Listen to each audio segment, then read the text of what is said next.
پاکستان اور پھر اپنا پروگرام ایک اچھے کاز سے شروع کریں گے آج بھی ہم. اور جیسے کہ آپ کو پتہ ہے کہ یہ ویٹ ریڈکشن ویک ہے اور یہاں یہ کہنا بھی بڑا امپورٹنٹ ہے کہ ابھی جس ٹاپک کے اوپر میں بات کرنے والی ہوں وہ بھی موٹاپے سے ہی کنیکٹڈ ہے اور موٹاپا اکثر آپ کو بریسٹ کینسر کی طرف بھی لے کر جاتا ہے.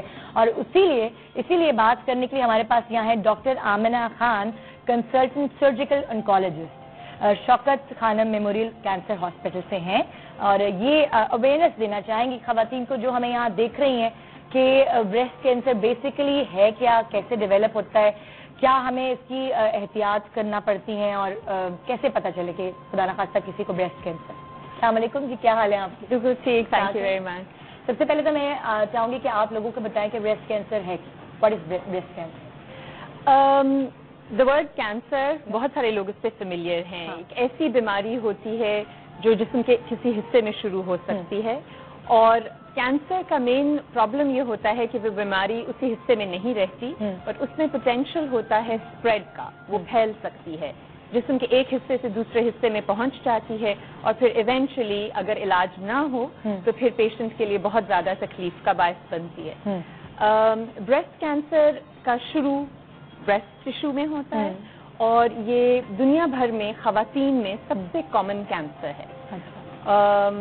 اس کی ایگزیکٹ وجہ ہمیں نہیں پتا, لیکن بہت سارے رسک فیکٹرز ہیں. کہتے ہیں کہ جب آپ کا بیبی ہوتا ہے, ڈیلیور ہوتا ہے ایک عورت کا بیبی, اور اسے وہ اگر فیڈ کراتی ہے جی تو کافی حد تک آپ اس بیماری سے بچ سکتے ہیں. جی, بریسٹ فیڈنگ ایکچولی ایک ایسی چیز ہے جس سے ہمیں پتہ چلا ہے کہ بریسٹ کینسر کا رسک کم ہوتا ہے. بٹ دین اگین میں سب کو یہی کہنا چاہوں گی کہ بریسٹ کینسر کی جب ہم رسک فیکٹرز کی بات کرتے ہیں تو اس میں کوئی گارنٹی نہیں ہے. تو اس کا یہ مطلب نہیں ہے قطعاً بھی کہ اگر آپ ماشاءاللہ 5-6 بچوں کو بریسٹ فیڈ کریں گے تو وہ 100% آپ کی گارنٹی ہے کہ بریسٹ کینسر کبھی نہیں ہوگا. لیکن ہم یہ ڈیفینیٹلی کہہ سکتے ہیں کہ اس سے ان اور خاتون میں بریسٹ کینسر ڈیولپ ہونے کا رسک بہت نسبتاً کم ہو جاتا ہے. اچھا, اگر ایک عام عورت ہمیں دیکھ رہی ہے اور وہ یہ پتہ لگانا چاہے کہ کہیں اس کو یہ پرابلم تو نہیں ہے, تو اس کو کیا فیلنگز ہونا شروع ہوں گی, کچھ ایسا؟ بالکل, سائنز اینڈ سمپٹمز بہت ضروری ہیں. سب سے کامن ہے لمپ, یا جس کو ہم گلٹی یا گٹھلی یا کوئی سخت حصہ بریسٹ ٹشو میں ڈیولپ ہو جاتا ہے. اس کے علاوہ بریسٹ یا بغل کے ایریا میں کوئی اسکن میں ریش, سرخی, کوئی سوزش کی علامت یا کوئی زخم کا نمودار ہونا بھی کینسر کی علامت ہو سکتا ہے. اس کے علاوہ نپل کے ٹشو میں چینجز, اندر کی طرف کھچاؤ, بلڈی ڈسچارج, مطلب کوئی مواد نکلے جس میں تھوڑا سا خون نظر آئے خواتین کو, اور بغل کے حصے کی گٹھلی بھی بریسٹ کینسر کی علامت ہو سکتی ہے. تو یہ سب چیزیں صرف تبھی پتہ چلتی ہیں جب ہم عادت ڈالیں اور ہم سیکھیں سیلف ایگزامینیشن, جس کا مطلب ہے خود کو چیک کرنا اور پتہ ہو آپ کو کہ کیا چیز آپ کے لیے نارمل ہے, اور اگر خدا نخواستہ کوئی گٹھلی پھر محسوس ہو تو پھر آپ بہت جلدی ڈاکٹر کے پاس جا کے تو پھر اپنا آگے تشخیص اور علاج. اچھا, اگر جیسے فرسٹ اسٹیج پر یہ پتہ چلتا ہے خدا نخواستہ کہ وہ اس پرابلم کا شکار ہے کوئی عورت, تو کیا وہ بچا جا سکتا ہے اس کینسر سے؟ کینسر کو ٹریٹ کیا جا سکتا ہے. ارلی اسٹیج بریسٹ کینسر جو ہے اس کی بہت ہی اچھی ٹریٹمنٹ موجود ہے اور پیشنٹس ماشاءاللہ بالکل ٹھیک ہو کے نارمل زندگی. میں نے کافی لوگ ایسے سنے ہیں جن کو یہ پرابلم تھی, جیسے ہماری فلم اسٹار شبنم ہے, ان کو یہ پرابلم تھی تو ماشاءاللہ وہ لائک بہت پہلے کی میں نے بات سنی تھی, کافی عرصے she lived. Right, ماشاءاللہ, مطلب we have patients 20, 30, 40 years ہو گئے ہیں ٹریٹمنٹ کو اور ماشاءاللہ نارمل زندگی گزار رہے ہیں. بالکل. تو بریسٹ کینسر بھی ایک ایسی بیماری ہے کہ اگر ٹائم پہ تشخیص ہو جائے اور علاج جلدی ہو جائے تو علاج اتنے اچھے موجود ہیں کہ پیشنٹس ماشاءاللہ بالکل ٹھیک ہو جاتے ہیں اور نارمل زندگی گزارتے ہیں. بس یہ ہے کہ آپ نے اس بیماری کو جلدی پکڑ لینا ہے, سمپٹمس سے فوراً ڈاکٹر کے پاس جانا ہے.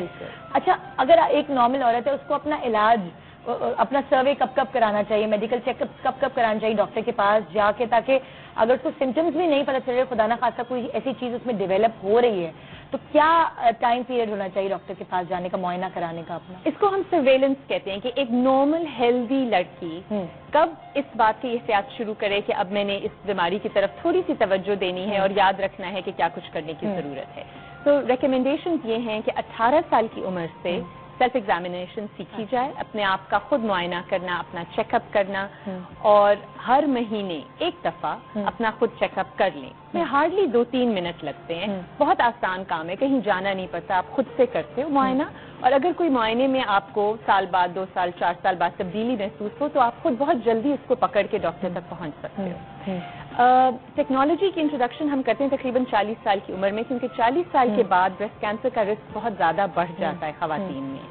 تو 40 سال کی عمر میں پہلا میموگرام, اور پھر اس کے بعد جن لوگوں کے لیے آسانی ہے وہ سال میں ایک دفعہ میموگرام کرائیں, اور جو لوگ جن کے لیے ذرا مشکل کا نام ہوتا ہے میموگرام. میموگرام ایکچولی بریسٹ ٹیشو کا ایک ایکس رے ہے. اچھا. تو ایکس رے میں جس طرح کوئی تکلیف نہیں ہوتی, کوئی پرابلم نہیں ہوتی, آپ جلدی سے ٹیسٹ ہو جاتا ہے. یہ ہیریڈیٹری تو نہیں ہوتا ہے کہ کسی کو ہے, اگر امی کو ہے, نانی کو ہے یا دادی کو ہے, ایسا ہے؟ رسک فیکٹرز میں فیملی ہسٹری آتی ہے, اور ڈیفینیٹلی خاندان میں اگر کسی اور کو کینسر ہو, اسپیشلی بریسٹ کینسر اور کچھ اور کینسرز ہیں, تو ان سے بھی تھوڑا سا رسک ہو سکتا ہے. لیکن اگین اس کا یہ مطلب ہرگز نہیں ہے کہ اگر آپ کی امی کو کینسر ہے تو آپ کو ضرور ہوگا. مطلب صرف یہ ہے کہ تھوڑا سا رسک بڑھ جاتا ہے, اور ہم یہ ساری چیزیں پھر لائف اسٹائل میں انٹروڈیوس کر سکتے ہیں, جن سے یا تو بریسٹ کینسر سے بچنے کی کوشش کی جائے, یا پھر یہ کہ جلدی تشخیص کوئی خاص نگہداشت ہوتی ہے جس کی وجہ سے اگر ہم خیال رکھیں تو ہم اس سے دور رہ سکتے ہیں, یعنی بریسٹ کی صفائی یا کچھ اس سے ریلیٹڈ کوئی ایسی چیز ہے جو خواتین بہت ساری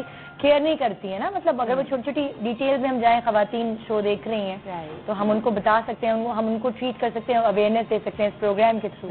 کوئی بھی ایسے اسپیسیفک ٹیکنیکل چیز نہیں ہے جو ہم کہتے ہیں کہ اگر آپ کریں تو آپ بریسٹ کینسر سے بچ جائیں گے, لیکن جنرل ہیلتھ کے لیے جو چیزیں ہیں وہ ہم ریکمینڈ کرتے ہیں.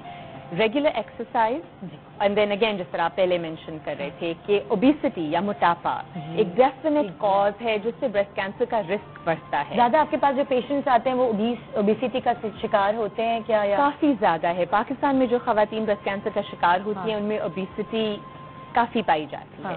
تو اگر یہ وہ چیزیں جو ہم کنٹرول کر سکتے ہیں, فیملی ہسٹری ہم کنٹرول نہیں کر سکتے, ہم نہیں بدل سکتے کہ مطلب جو بھی ہمارے امی کو, نانی کو, خاندان میں باقی لوگوں کو اگر کوئی بیماریاں ہیں, اسی طرح اور چیزیں ہیں جو ہم کنٹرول نہیں کر سکتے, جس طرح پیریڈ کے اسٹارٹ ہونے کی ایج یا مینوپاز کی ایج, وہ سب بھی بریسٹ کینسر سے لنکڈ ہیں.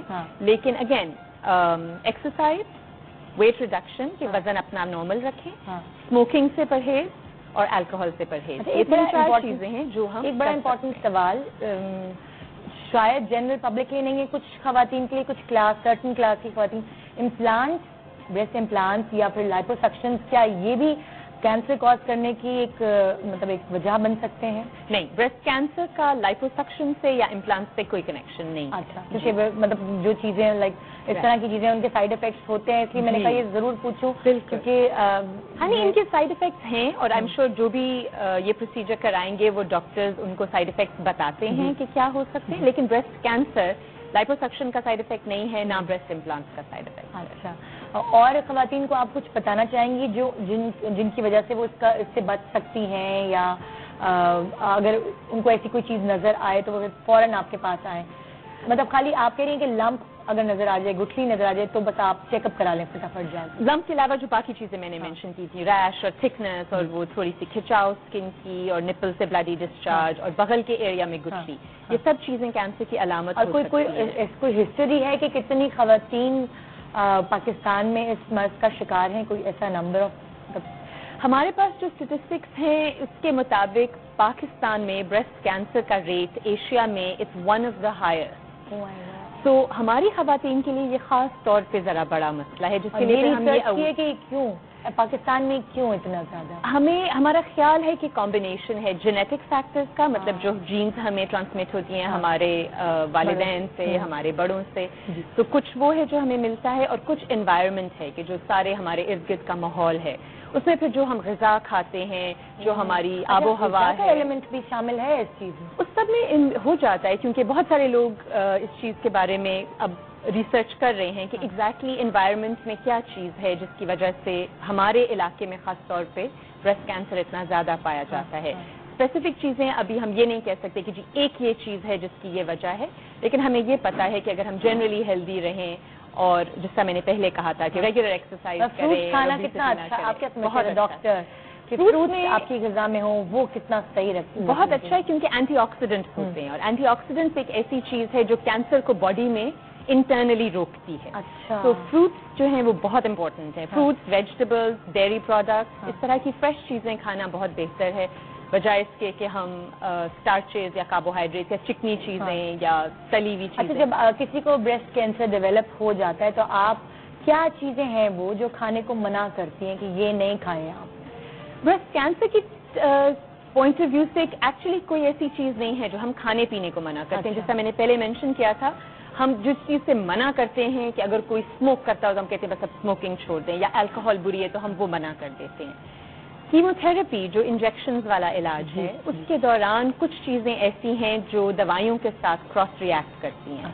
تو پھر کیمو کے دوران کچھ ایسی چیزیں ہیں جو ہم ان کو منع کرتے ہیں کھانے سے، لیکن یہ کبھی زندگی بھر کے لیے نہیں ہوتا، انہی 2-4 مہینوں کے لیے ہوتا ہے جب وہ انجیکشنز لگ رہے ہوتے ہیں. کیمو تھراپی ہوتی ہے تو میں نے دیکھا کہ بال بھی لوگوں کے شیو ہو جاتے ہیں اور کافی دردناک ٹریٹمنٹ ہوتا ہے. کیا بریسٹ کینسر کے ٹریٹمنٹ میں پچھلے 5-10 سال میں بہت زیادہ ترقی ہوئی، ہم نے بہت ایڈوانسمنٹ کی ہے، اور بہت ساری ایسی چیزیں جن سے لوگ پہلے ڈرتے تھے، میرا خیال ہے اب وہ ہم نہیں کر رہے. سب سے امپورٹنٹ چیز یہ کہ بریسٹ کینسر کی ٹریٹمنٹ میں جو آپریشن پہلے ہوتا تھا جس میں بریسٹ کو ریموو کرنا پڑتا تھا، بڑا آپریشن کر کے جسم کا ایک حصہ کاٹنا ہوتا تھا، اب ہم اس سے بہت حد تک دور ہو گئے ہیں، اور بریسٹ ٹیشو سیو کر کے، مطلب بغیر بڑے آپریشن کیے، ہم بہت کامیابی سے میجورٹی آف پیشنٹس کا ہم علاج کرتے ہیں. سیکنڈلی کیمو تھراپی میں ایسی ہیں دوائیاں جن سے، کچھ دوائیاں ہیں جن سے بال گر جاتے ہیں، کچھ دوائیوں سے نوزیا، وامٹنگ یا الٹیاں آتی ہیں، لیکن ان سائیڈ افیکٹس کو روکنے کے لیے بھی اب بہت اچھی میڈیکیشن ہے. اور بالوں کا گرنا بھی ٹرانزینٹ ہے، مطلب یہ کہ مستقل چیز نہیں ہے، کچھ عرصے بعد جب ٹریٹمنٹ ختم ہو جاتی ہے تو بال واپس. اچھا، ایک آخری سوال آپ سے کرنا چاہوں گی کہ خدا نخواستہ اگر کسی ایک ماں کو، ایک انفنٹ چھوٹے بچے کی ماں کو پتہ چلا تو کیا وہ لیکٹیشن کرا سکتی، دودھ پلا سکتی ہے بریسٹ کینسر اگر اس کو ڈائگنوز ہوا ہے؟ جب کوئی ماں دودھ پلا رہی ہو تو نارملی ہم بریسٹ فیڈنگ ان کو کرنے کے لیے روک دیتے ہیں، اور اس کی وجہ یہ ہے کہ ہم نے ماں کا علاج کرنا ہوتا ہے، اور جب ماں کا آپریشن ہونا ہو تو ظاہر ہے وہ بریسٹ فیڈ نہیں کر سکتی، یا اگر ہم اس کو کیمو تھراپی کے انجیکشن دے رہے ہیں جو بچے کے لیے نقصان دہ ہو سکتے ہیں، تو اس میں اور پرابلم کوئی نہیں ہے. مسئلہ صرف یہ ہے کہ ہم ماں کو جب علاج کے لیے تیار کرتے ہیں تو پھر اس کے لیے فزیکلی بچے کو دودھ پلانا مشکل ہو جاتا ہے، کیونکہ آپریشن کے دوران یا کیمو تھراپی یا شماؤں کے علاج میں اس کے درمیان میں بریسٹ فیڈنگ نہیں ہو سکتی. لیکن بہت ساری ہماری پیشنٹس ہیں ماشاءاللہ جو علاج کے بعد بالکل ٹھیک ہو جاتی ہیں، اور پھر 2 سال کے گیپ کے بعد they have another baby because pregnancy اور بچے، تو ان میں بریسٹ فیڈنگ وہ کروا سکتی ہیں. ٹھیک ہے، thank you so much doctor Amna. Break پہ جا رہے ہیں، بریک کے بعد آپ کے سامنے یہاں بہت اچھا سا شو دوبارہ سے شروع ہونے والا ہے آپ کے لیے. آپ کو کم کرنے کے لیے جو ٹیکنیکس مجھے ملی، جو بھی جہاں میں گئی اور جو چیزیں مجھے ملی، جو لوگ مجھے ملے جو آپ کا وزن کم کرنے میں آپ کی مدد کر سکتے ہیں، میں ان کو سب یہاں پہ لے آئی ہوں. اور پورے ہفتے الگ الگ قسم کے لوگوں سے آپ ملیں گے اور الگ الگ مشورے آپ کے کانوں تک پہنچیں گے. بس میں صرف یہ چاہتی ہوں کہ آپ یہ کہنا شروع کر دیں کہ آنٹی مت کہو نا، کیونکہ اب میں آنٹی لگوں گی نہیں. تو کم ہوئیے میرے ساتھ، اپنے وزن کو کم کریں، اسمارٹ رکھیں اپنے آپ کو، تاکہ یہ جو عجیب سی بیماریاں ہیں جو ہمیں کبھی کبھی گھیر لیتی ہیں، خواتین کو اسپیشلی، وہ ہم سے دور ہو جائیں، صرف اور صرف ہمارا وزن کم کرنے کی وجہ سے، اور آپ ایک کانفیڈنس پرسنالٹی آپ کی ابھر کر نظر آئے. Good morning Pakistan, and aunty مت کہو نا.